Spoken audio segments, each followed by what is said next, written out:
Friends, welcome to my YouTube channel Manvik coaching centre. Friends, मैं हूं पिंकी और आज हम इंग्लिश पेडागोजी सीरीज में हमारा first chapter learning and acquisition start करने जा रहे हैं। तो चलिए हम स्टार्ट करते हैं। लर्निंग एंड एक्विजिशन, सबसे पहले हम इसी वर्ड को समझते हैं। सिंपल वे में अगर हम देखें तो लर्निंग क्या होता है? सीखना, या फिर आप ये कह सकते हैं learning is the active response of any situation. ठीक है, लर्निंग क्या होता है? किसी भी सिचुएशन के प्रति अगर हम सिंपल वे में बोलना चाहें तो हम क्या कह सकते हैं शॉर्ट में? Active response. ठीक है, अगर हम लर्निंग की डेफिनेशन पर जाना चाहें, एक्चुअल में लर्निंग होता क्या है, लर्निंग के अंदर हम करते क्या है, किसी चीज को सीखना हम कब कहेंगे? तो वो होता है कि जो हमारे अंदर जो पहले से ही स्किल्स हैं, या तो हम उनको इम्प्रूव कर रहे हैं या फिर हम कुछ न्यू स्किल्स को एक्वायर कर रहे हैं, ग्रहण कर रहे हैं, यानी कि कुछ गुणों को हम सीख रहे हैं, या जो गुण हमारे अंदर पहले से ही विद्यमान है हम उनको और अच्छा करने की कोशिश कर रहे हैं। तो लर्निंग क्या होता है? Basically learning is a process. ये एक ऐसा प्रोसेस होता है जिसके अंदर हम न्यू स्किल्स को एक्वायर करते हैं, acquire new skills and improving existing skills. Okay, improving existing skills. ठीक है, बेसिकली सीखना क्या हो गया कि हमारे अंदर जो स्किल्स पहले से ही है, या तो हम उनको इम्प्रूव कर रहे हैं या हम कुछ ना कुछ नया सीख रहे हैं। उस प्रोसेस को हम क्या कहते हैं? लर्निंग कहते हैं। अब हम बात करते हैं टाइप्स ऑफ लर्निंग। बेसिकली अगर हम नॉर्मली लर्निंग के प्रोसेस को समझना चाहें तो यहां पर हम 3 टाइप्स ऑफ लर्निंग की बात करते हैं। मोटर लर्निंग, क्रियात्मक अधिगम, वर्बल लर्निंग, वर्बल यानी कि बोलना, शाब्दिक अधिगम, वर्बल लर्निंग, और थर्ड होती है हमारी कॉन्सेप्चुअल लर्निंग। देखिए, मोटर लर्निंग, आपको पता चल रहा है मोटर हमारी एक्टिविटीज जिसके अंदर काम करती है, एक्टिविटीज से जो चीज हम सीखते हैं उसको हम क्या कहते हैं? Motor learning. ठीक है, तो जो जैसे चलना, सिंगिंग, डांसिंग, अब डांस के अंदर क्या कर रहे हैं? हम एक्टिविटी कर रहे हैं ना। तो जो चीजें हम हमारी एक्टिविटीज के थ्रू सीखते हैं वो किस में आती है? मोटर लर्निंग के अंदर। वर्बल लर्निंग में क्या होता है? वर्बल का मतलब क्या होता है?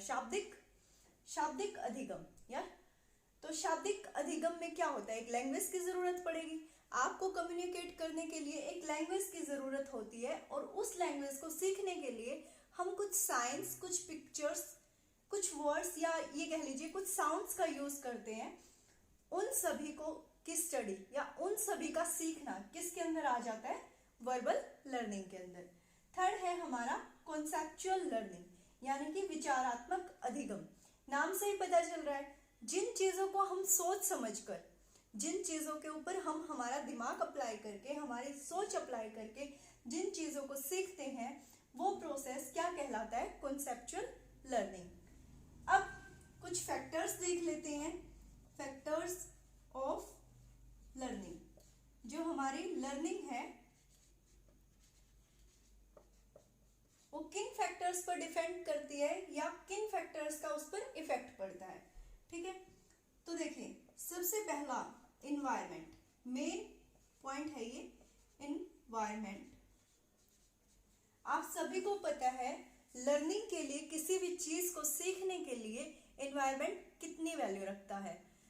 आप एक कॉमन सा एग्जाम्पल सभी के घरों में देख सकते हैं, या कॉमन एग्जाम्पल अगर आपके घर में छोटे बच्चे नहीं है तो आपने सुना भी होगा कि बच्चों को जैसा इन्वायरमेंट मिलता है वो वैसे ही भाषा सीख जाते हैं। जैसे अगर कोई बच्चा गुजरात में है तो वो वहाँ की नेटिव लैंग्वेज यानी कि गुजराती बड़ी इजीली सीख जाता है। क्यों? क्योंकि उसको वहां पर जो इन्वायरमेंट मिला, वहां पर कौन सी लैंग्वेज बोली जाती थी? गुजराती। ऐसे ही जो फॉरेन कंट्रीज में जो बच्चे होते हैं वो अपने आप ही इंग्लिश लैंग्वेज सीख जाते हैं। क्यों? क्योंकि उनका इन्वायरमेंट ही ऐसा होता है। इसलिए किसी भी चीज को सीखने के लिए जो इन्वायरमेंट है वो बहुत बड़ा रोल प्ले करता है। इसलिए जो इन्वायरमेंट है वो मस्ट है किसके लिए? लर्निंग के लिए। सेकंड होता है इंटरेस्ट। जिस भी स्टूडेंट को, जिस भी बच्चे को आप अगर कोई चीज सिखा रहे हैं तो उस चीज के लिए, उस चीज को सीखने के लिए बच्चे का इंटरेस्ट बहुत मायने रखता है। और क्या होता है? विल पावर, बच्चे की विल पावर, उसकी सीखने की इच्छा शक्ति कितनी है, वो सीखना चाहता भी है या नहीं, उसका सब्जेक्ट के प्रति एप्टीट्यूड कैसा है। एप्टीट्यूड से मेरा मतलब है, आपने कुछ बच्चों को ये कहते हुए सुना होगा कि मैथ्स नहीं, मैथ्स मुझे नहीं आ सकता, तो उनकी सोच, उनका एप्टीट्यूड ऐसा हो गया उस सब्जेक्ट को लेकर। तो एप्टीट्यूड बहुत मैटर करता है। वो सीखने से पहले ही मना कर देते हैं क्योंकि उन्होंने अपनी सोच उस चीज के लिए वैसे बना लिया। तो एप्टीट्यूड बहुत मैटर करता है लर्निंग के केस में। फोर्थ है हमारा मोटिवेशन। मोटिवेशन, आपको पता है अगर आप किसी काम को करने के लिए मोटिवेट हैं तो उस काम को आप बड़े इजीली कर लेते हैं, और जिस काम को करने के लिए आप डिमोटिवेट हो जाते हैं या कोई आपको डिमोटिवेट कर देता है कि आप नहीं, आप ये नहीं कर सकते, तो क्या आप वो कर लेते हैं? अगर आप करेंगे तब भी क्या होगा? आपका लर्निंग रेट स्लो हो जाएगा। तो मोटिवेशन का भी बहुत बड़ा रोल होता है लर्निंग में। फिफ्थ हम कह सकते हैं क्लासरूम साइज। क्लासरूम साइज, ऐसा नहीं है कि एक क्लास के अंदर आप 50-60 बच्चे बिठा के उनको पढ़ा रहे हैं, नहीं। क्लासरूम का साइज ऐसा होना चाहिए 20 या 30 स्टूडेंट्स मैक्सिमम, जिससे बच्चे इजीली टीचर के साथ इंटरेक्ट कर पाए। ठीक है, तो क्लासरूम साइज बहुत मैटर करता है। अगर आप टीचर की वे में देखें कि टीचर के ऊपर कैसे डिपेंड है हमारी लर्निंग, तो देखिए टीचर की सबसे पहले सब्जेक्ट पर कमांड होनी चाहिए। टीचर कमांड, ठीक है। और क्या कह सकते हैं आप कि way of communication, way of communication, communicating skill, ठीक है, कि टीचर कैसे बात कर रहा है, बात कैसे करता है वो बच्चों के साथ। आपने कुछ टीचर्स देखे होंगे अपनी स्कूल लाइफ में, जैसे ही आप उनके पास क्वेश्चंस पूछने जाते हैं तो क्या करते हैं, टीचर डांट के बोलते हैं बच्चे के साथ, उससे क्या होता है, बच्चा डर जाता है। तो यहाँ पर वे ऑफ कम्युनिकेटिंग स्किल बहुत मैटर करती है, क्योंकि अगर आपको कोई ऐसा टीचर मिल जाए कि आप क्वेश्चन पूछने जाते हैं और वो आपसे गुस्से से बात करे, तो क्या होगा, नेक्स्ट टाइम आप उससे नहीं पूछेंगे। तो वहां पर क्या होता है, कहीं ना कहीं आपका लर्निंग रेट स्लो हो जाता है, या कुछ बच्चों का तो लर्निंग रेट रुक भी जाता है। ठीक है, तो वे ऑफ कम्युनिकेशन, टीचर का कम्युनिकेटिंग स्किल उनकी, या किस तरह से वो बच्चों से बात करते हैं, ये चीज बहुत मैटर करती है। तीसरा हम कह सकते हैं कि स्टूडेंट का behaviour, behaviour of student, behaviour of students.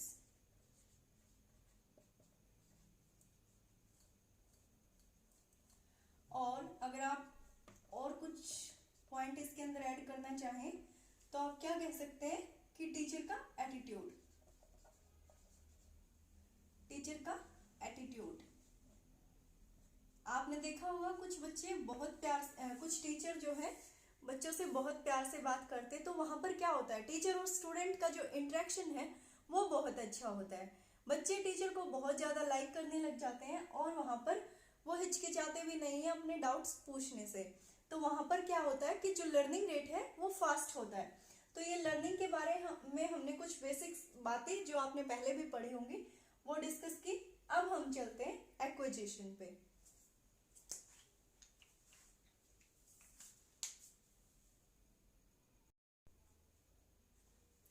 अब हम हमारा सेकंड वर्ड देखते हैं, एक्विजिशन। एक्विजिशन मीन्स एक्वायर करना, एक्वायर करना यानी कि चीजों को ग्रहण करना, या फिर आप क्या कह सकते हैं, अर्जित करना, अर्जित करना। जब भी बच्चा एनवायरनमेंट से चीजों को विदाउट किसी सिस्टमेटिक पैटर्न, या ये कह सकते हैं कि अगर किसी लैंग्वेज की अगर हम बात करें तो विदाउट किसी ग्रामेटिकल रूल्स के जब बच्चा अपने आप ही कोई लैंग्वेज सीख जाता है तो हम उसको क्या कहते हैं कि बच्चे ने उस लैंग्वेज को ग्रहण कर लिया, अर्जित कर लिया अपने एनवायरनमेंट से।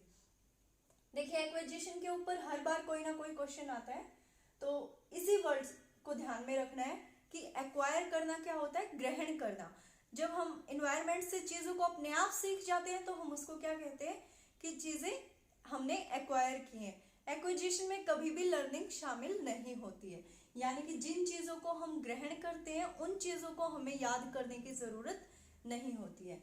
एक्विजिशन के अंदर अगर हम लैंग्वेज की बात करें तो बच्चे की या मनुष्य की जो लैंग्वेज फर्स्ट होती है उसे हम ये कहते हैं कि बच्चा अपने आप अपने एनवायरनमेंट से एक्वायर कर लेता है। लैंग्वेज 2 हमेशा सीखनी पड़ती है, लैंग्वेज 2 लर्न करनी पड़ती है। तो अगर हम इंडिया की बात करें तो जो हमारी मदर टंग है वो क्या होती है, लैंग्वेज फर्स्ट, क्योंकि हमारी मदर टंग के लिए हमें किसी स्कूल कॉलेज जाने की जरूरत नहीं है, हम घर से ही उसको आराम से अपने एनवायरनमेंट से सीख लेते हैं। तो लैंग्वेज फर्स्ट को हम मदर टंग बोल सकते हैं, नेटिव लैंग्वेज बोल सकते हैं, वर्नाकुलर बोल सकते हैं यानी कि अक्षेत्रीय भाषा, ठीक है। और mother tongue, native language, vernacular, ठीक है। तो ये कुछ वर्ड्स हैं जो हम लैंग्वेज फर्स्ट के लिए यूज करते हैं कि जो हमारे क्षेत्रीय भाषा है उसे हमें लर्न करने की जरूरत नहीं है, हम उसे इन्वायरमेंट से ऑटोमेटिक एक्वायर कर लेते हैं। तो पेपर में क्वेश्चन किस तरह से आता है, या तो वो पूछता है language first will be learn, acquire, और कोई भी ऑप्शन दे देगा, तो आपको ध्यान रखना है वो किस लैंग्वेज की बात कर रहा है, लैंग्वेज फर्स्ट की या लैंग्वेज सेकंड की, ठीक है। तो लैंग्वेज फर्स्ट के लिए आप ये पॉइंट याद रखिए कि लैंग्वेज फर्स्ट के लिए हमेशा जो वर्ड आएगा वो एक्वायर आएगा, और लैंग्वेज सेकंड के लिए हमेशा जो वर्ड आएगा वो लर्नड आएगा। जैसे एक बार क्वेश्चन आया था, इन इंडिया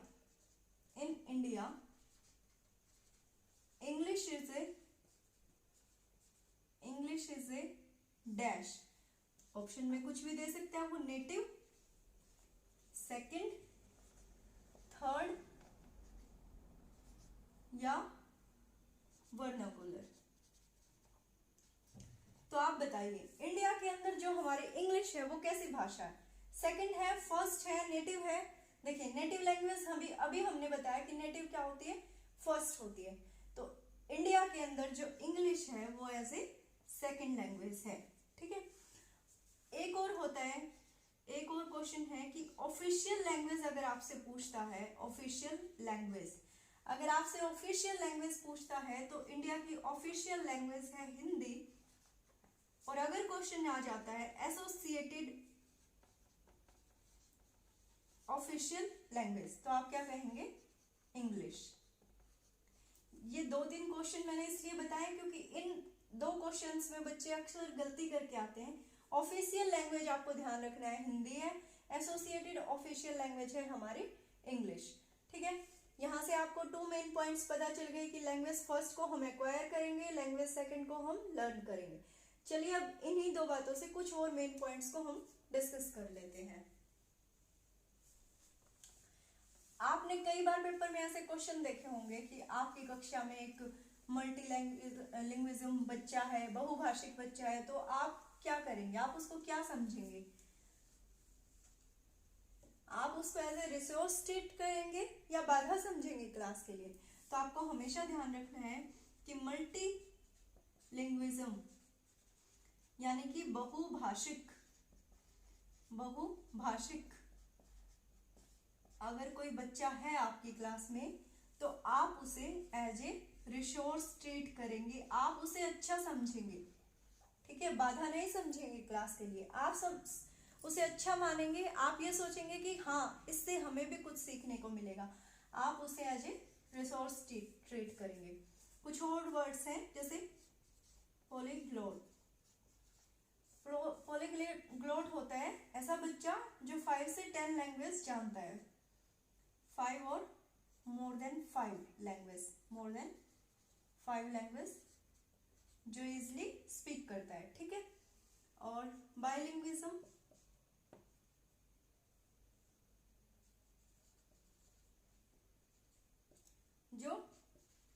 लैंग्वेज जानता है, जो 2 लैंग्वेज में स्पीक कर सकता है। अब ये कुछ वर्ड्स के बारे में जानते हैं। फोनेम, सबसे पहले हमारा फोनेम। देखिए फोनेम होता क्या है, it is the smallest unit. ये एक स्मॉलेस्ट यूनिट होती है हमारी लैंग्वेज सीखने से पहले, जो हम जहां से हमारी स्टार्टिंग होती है। स्मॉलेस्ट यूनिट जिसका अपना कोई मीनिंग नहीं होता, डज नॉट हैव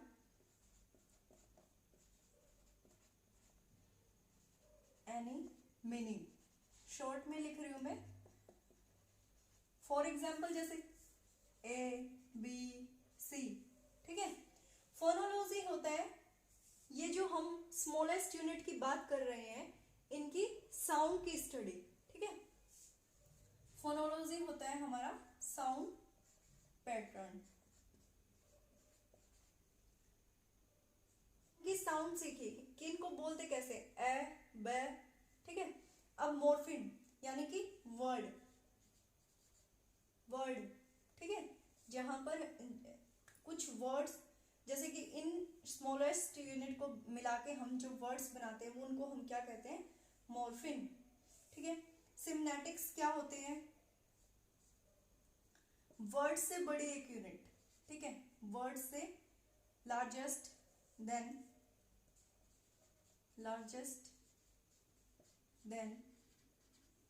वर्ड, यानी कि स्मॉल sentences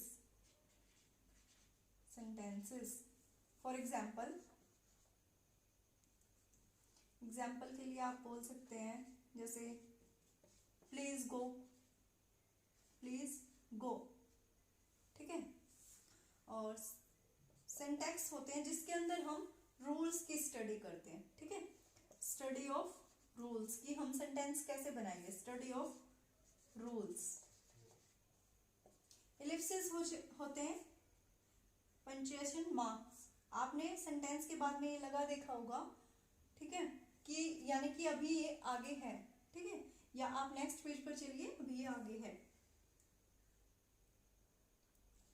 प्रैग्मेटिक्स, इसके अंदर सभी चीजें आ जाती हैं, वर्ड, सेंटेंसेस, ठीक है, यानी कि इन सब चीजों की स्टडी हम करते हैं, वर्ड, सेंटेंसेस, साइंस, लैंग्वेज, ठीक है। डिफ्थोंग्स होते हैं डबल वावल साउंड वाले वर्ड्स, यानी कि जिनकी स्टार्टिंग भी एक वावल से होती है और एंड भी एक वावल पे होता है। एक वावल साउंड से स्टार्टिंग होती है और वावल साउंड पर ही एंड हो जाता है, जैसे कि साइड, आइड, साइड, कोइन, ठीक है। डबल वावल साउंड वाले वर्ड्स को हम क्या बोलते हैं, डिफ्थोंग्स। कंटेंट वर्ड, यानी कि जिनका अपना खुद का एक मीनिंग होता है, जैसे कि लव,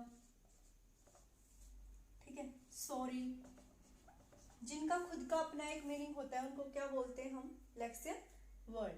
तो ये कुछ वर्ड्स हैं जिनसे हर बार एग्जाम में एक क्वेश्चन पक्का पूछा जाता है, आप इनको एक बार फिर से समझिए। फोनेम्स होता है स्मॉलेस्ट यूनिट, ठीक है, जैसे A B C, smallest unit जिनका अपना कोई मीनिंग नहीं होता है। फोनोलॉजी होती है जिसके अंदर हम स्मॉलेस्ट यूनिट की साउंड की स्टडी करते हैं, यानी कि एक साउंड पैटर्न होता है, उसको हम बोलते हैं फोनोलॉजी। उसके बाद है हमारा मॉर्फिम। मॉर्फिम होता है वर्ड्स सीखना, वर्ड्स बनाना, ठीक है। मॉर्फिम के अंदर क्या आ जाएंगे हमारे वर्ड्स।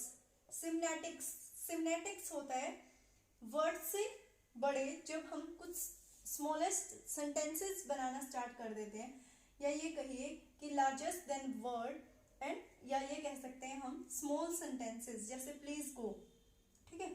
तो सेंटेंसेस किसके अंदर आ जाएंगे, जब हम सेंटेंस बनाना स्टार्ट कर देते हैं वो किसके अंदर आ जाएंगे, सिम्नेटिक के अंदर।